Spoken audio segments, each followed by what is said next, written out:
मेरे प्यारे भाइयों बहनों, अब आचार्य चाणक्य सेवा आश्रम की दूसरी कार्य योजना के विषय में आप जान लीजिए और इसे अच्छे से समझिएगा, जिससे आप इसका फायदा पूरे समाज को दिलवा सकें। तो दूसरी कार्य योजना है हमारी नशा मुक्ति के प्रति जन चेतना का विकास करना। मेरे प्यारे भाइयों बहनों, हम सभी जानते हैं कि नशा करना सेहत के लिए हानिकारक है। ना सिर्फ स्वयं के लिए हानिकारक है, अपने परिवार के लिए हानिकारक है, समाज के लिए हानिकारक है और पूरे देश के लिए हानिकारक है। देश के लिए इस प्रकार से हानिकारक है कि अत्यधिक शराब के सेवन से आपका शरीर बीमार पड़ जाता है, कार्य क्षमता नष्ट हो जाती है और जैसे ही कार्य क्षमता नष्ट हो जाती है वैसे ही पूरे जो हमारे देश में जो उत्पादन होना चाहिए, जो प्रोडक्शन होना चाहिए, जो योग्यता, जो युवाओं की योग्यता देश के निर्माण में जो खर्च होनी चाहिए, वो बिल्कुल बर्बाद हो गई। वो एक बीमार व्यक्ति है जिसमें देश के संसाधन बर्बाद हो रहे हैं, परिवार की पैसा बर्बाद हो रहा है। इसलिए नशे से हर व्यक्ति को दूर रहने का संकल्प करना है। और मैं तो कहता हूं कि नशा आप करिए ही नहीं, लेकिन अगर कोई व्यक्ति नशा नहीं छोड़ पा रहा है, नशा वो माने उसके जीवन में एक ऐसा परिस्थिति पैदा हो चुकी है कि नशा नहीं छोड़ पा रहा है, तो उस व्यक्ति को सलाह दीजिए कि अपने जीवन में योग को अपना ले। मेरा वादा है कि अगर विधि विधान से वो योग को करेगा, योग की क्रिया को अपने जीवन में अपनाएगा, तो निश्चय ही उसका जीवन नशा से मुक्त हो जाएगा। और एक कंडीशन मैं और बता रहा हूं, यदि वो व्यक्ति पूरी तरह नशा नहीं छोड़ पा रहा है, तो मैं सिर्फ एक ही अनुरोध करता हूं कि मेरे प्यारे भाई, आप नशे का सेवन रोज मत करिए। कुछ लोग दिन और रात नशा करते हैं, तो रोज आप नशे का सेवन ना करिए।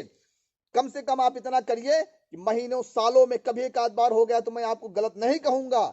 पंडित श्री राम शर्माचार्य जी कहते हैं कि जो 21 दिन के अंतराल में जो नशा करता है तो उसे आप शराबी नहीं कह सकते। लेकिन जो कुछ लोग क्या होता है, सुबह से शराब का सेवन करते हैं, खाली पेट शराब का सेवन करते हैं, काम धाम नहीं करते, ऐसे लोगों को मैं कहता हूं भैया नशा मत करना। साथ ही साथ नशा करने वालों को यह भी सलाह दीजिएगा कि भाई गाड़ी मत चलाइएगा।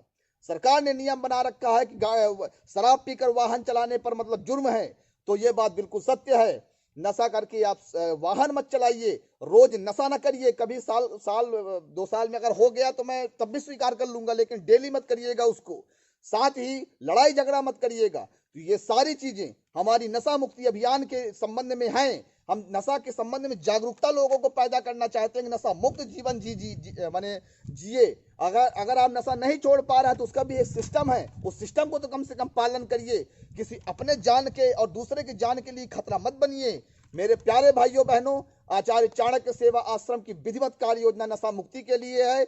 नशा मुक्त करके हम समाज को कार्य क्षमता माने कार्यशील एक समाज के रूप में देखना चाहते हैं। मेरे प्यारे भाइयों बहनों, आप आचार्य चाणक्य सेवा आश्रम से जुड़कर राष्ट्र निर्माण में अपनी भूमिका अदा करिए। मैं फिर से आपसे कहता हूं, वीडियो को लाइक, शेयर और कमेंट करके हमारी इस योजना को, हमारी इस भावना को, हमारे इस अभियान को अपने मित्रों के साथ, पूरे देश के साथ आप फैलाइए। इतना सहयोग तो आप देश के लिए कर सकते हैं। आपका पैसा नहीं खर्च होने वाला लाइक और कमेंट करने में, इसलिए फिर से आप करिए। आचार्य चाणक्य सेवा आश्रम से मैं योगाचार्य आनंद आप सभी का तहे दिल अभिनंदन करता हूं। आपको अपने आश्रम में वाइल्ड लाइफ एडवेंचर के लिए, योग साधना के लिए, जीवन निर्माण के लिए सादर आमंत्रित करता हूं।